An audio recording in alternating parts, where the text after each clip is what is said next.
नमस्कार।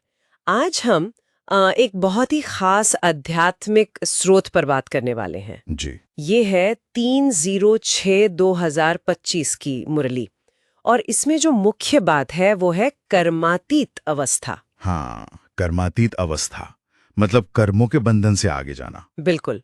और इसमें परमात्मा की याद की क्या भूमिका है, इस पर काफी जोर दिया गया है। जी हाँ। तो आज हम इसी मार्गदर्शन की गहराई में उतरते हैं, समझने की कोशिश करते हैं कि ये स्रोत आध्यात्मिक बदलाव और पुराने सांसारिक बंधनों से मुक्ति का क्या रास्ता बताता है। चलिए। तो देखिए, स्रोत की शुरुआत ही होती है बच्चों को एक नए ईश्वरीय संबंध से जुड़ने और पुराने जो कर्म बंधन वाले रिश्ते हैं उन्हें भूलकर कर्मातीत बनने की कोशिश करने के आह्वान से। हाँ, और इस कर्मातीत अवस्था का आधार बताया है स्वयं को ये शरीर न समझना, बल्कि एक अविनाशी आत्मा समझना, जिसने इस दुनिया में अपने 84 जन्मों का पाठ अब पूरा किया है। अच्छा। और ये ज्ञान स्रोत कहता है इस संगम युग के लिए, मतलब कलयुग के अंत और सतयुग की शुरुआत के समय के लिए। बिल्कुल अनोखा है, ये पहले किसी के पास था नहीं। ठीक है, तो लक्ष्य हुआ कर्मातीत बनना और आधार है आत्मिक स्मृति। लेकिन तरीका क्या है, इस तक पहुंचे कैसे? तरीका बताया है बाप को याद करना, परमात्मा को। परमात्मा की याद। और दिलचस्प बात यह है कि इसके लिए कोई खास जगह या समय की पाबंदी नहीं है। नहीं, बिल्कुल नहीं। नहीं कोई जैसे हठ योग वाली निष्ठा में बैठने की जरूरत है। हाँ, स्रोत में तो निष्ठा शब्द को इस कॉन्टेक्स्ट में सही नहीं माना गया है। जी, ये याद तो चलते फिरते काम करते हुए भी की जा सकती है। लेकिन ये आसान नहीं लगता। स्रोत भी कहता है कि इसमें मुश्किलें हैं। हाँ बिल्कुल, चुनौतियां हैं, माया के तूफान आते हैं। माया मतलब? माया यानी एक तरह का भ्रम या आकर्षण, जो मोह या काम क्रोध जैसे विकारों के रूप में ध्यान भटकाता है। अच्छा। हम्म, ये सचमुच एक आंतरिक युद्ध जैसा है। हम्म। हमारे जो सांसारिक संबंध हैं, माता पिता, साथी, बच्चे, वो बुद्धि को खींचते हैं अपनी तरफ। हम्म। और निर्वेश यही है कि इन सब आकर्षणों से बुद्धि हटाकर एक परमात्मा की याद में टिकना है। हम्म। यहाँ एक एक बहुत रोचक बात कही गई है कि याद यानी योग वो ज्ञान से भी श्रेष्ठ है। हाँ। और ज्ञान वो ध्यान या दिव्य दर्शनों से बेहतर है। ये थोड़ा चौंकाने वाला नहीं है? ज्ञान को तो हम बहुत ऊंचा मानते हैं। हाँ, ये गहरा पॉइंट है। देखिए, स्रोत के अनुसार ध्यान में या दर्शनों में कभी-कभी माया का असर आ सकता है। अच्छा, कैसे? एक सूक्ष्म अहंकार कि मुझे दर्शन हो रहे हैं। ऐसा भाव? पर जो सच्चा ज्ञान है, जो रास्ता दिखाता है, वो तो मुरली से मिलता है। ठीक है। लेकिन उस ज्ञान को जीवन में उतारने की ताकत, उसको शक्ति बनाने का काम, वो याद करती है। याद एक तरह से ज्ञान का इंजन है। अच्छा, हाँ। इसीलिए कहा है कि याद की कमी से ही कभी-कभी अच्छे अभ्यासियों को भी ग्रहचारी लग जाती है। मतलब उनके पुरुषार्थ में रुकावटें आती हैं। ग्रहचारी मतलब आध्यात्मिक उतार चढ़ाव। हाँ, या वो नाम रूप में व्यक्तियों में अटक जाते हैं, याद कमजोर पड़ने से। समझ गए। तो याद ही असली शक्ति है। अच्छा, स्रोत में एक और बात है जो ध्यान खींचती है, गरीबों की प्रशंसा।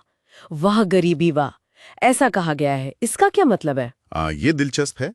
यहाँ गरीबी का मतलब पैसों की कमी से शायद उतना नहीं है, जितना सादगी और अनासक्ति से है। सादगी। जी, स्रोत इशारा करता है कि जो लोग सरल हैं, जिनके पास बहुत ज्यादा दुनियावी इच्छाएं या जिसे हबच कहा है, मतलब तीव्र लोभ या तृष्णा, वो नहीं है, तो वो शायद ज्यादा आसानी से ज्यादा प्रेम से परमात्मा को याद कर पाते हैं।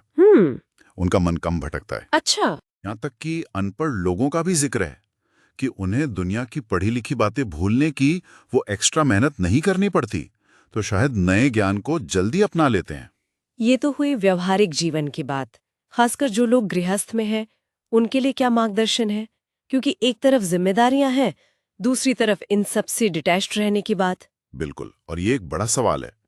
स्रोत इसका जवाब देता है, कमल पुष्प समान बनने का लक्ष्य रखो। कमल पुष्प समान। हाँ, जैसे कमल कीचड़ में रहता है पर उससे न्यारा रहता है, ऊपर रहता है, वैसे ही गृहस्थ में रहते हुए भी मन से अनासक्त और पवित्र रहना है। दैवी गुण अभिधारण करने हैं इसी जीवन में। जी बिल्कुल, शांति, प्रेम, पवित्रता, ये सब अभिधारण करने हैं। और स्रोत ये मानता है कि ये मुश्किल है। पुराने संस्कार जैसे क्रोध वो बार बार आ सकते हैं। हाँ, ये तो होता है। अच्छी अवस्था वालों को भी गुस्सा आ सकता है, ऐसा कहा गया है। पर पुरुषार्थ इसी का नाम है, लगे रहना है। और इस कठिन पुरुषार्थ का फल वो क्या बताया गया है? फल बहुत बड़ा है। भविष्य के 21 जन्मों के लिए स्वर्ग का ऊंचा पद। स्वर्ग? हाँ, जहां दुख का नाम निशान नहीं होगा और कर्मों की सजा से भी मुक्ति मिलेगी। स्रोत स्वर्ग और नर्क के जीवन का फर्क गर्भ के उदाहरण से भी समझाता है। वो कैसे? कि स्वर्ग में जन्म लेना गर्भ महल में आने जैसा सुखद है, जबकि इस दुनिया में कलयुग में ये गर्भ जेल जैसा कष्टकारी अनुभव बन गया है।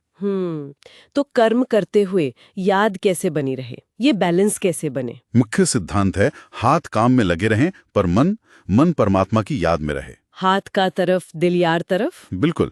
और एक बहुत जरूरी बात जिस पर जोर है, कथनी और करनी एक समान हो। हाँ, ये महत्वपूर्ण है। जो ज्ञान हम सुनते हैं, कहते हैं, वो हमारे कर्मों में दिखे, वही असली प्रामाणिकता है। तो कुल मिलाके आज हमने इस स्रोत से यही समझा कि कर्मातीत अवस्था का लक्ष्य है आत्मा की अपनी असली पहचान में टिकना और परमात्मा की निरंतर याद के जरिए कर्मों के बंधन से मुक्त होकर एक स्वर्णिम भविष्य पाना। हाँ, बिल्कुल, सार यही है। और ये हमें एक सोचने वाले प्रश्न के साथ छोड़ जाता है। क्या प्रश्न?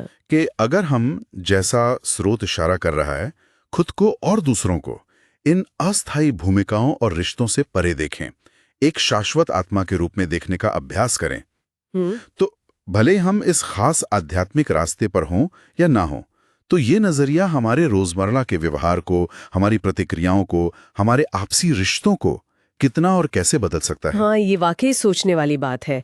हमारे आपसी संबंधों पर इसका क्या असर होगा?